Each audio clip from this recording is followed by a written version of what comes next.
I made a mistake, but I'm not ashamed, and I'll tell you why. These are excellent questions about shame.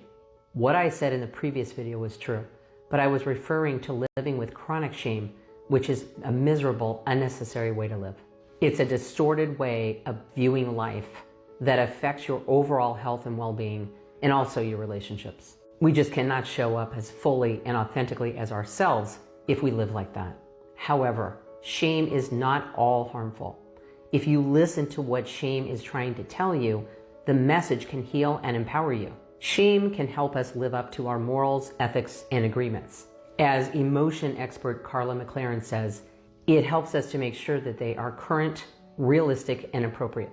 Sometimes shame can help you determine what to leave behind. Bottom line, shame is helpful when it's all about change. Our mistakes can provide learning, growth, and healing. I learned to be more clear about shame in the last video. Chronic shame can also be harmful when it's due to outdated, unrealistic, and even abusive ideas.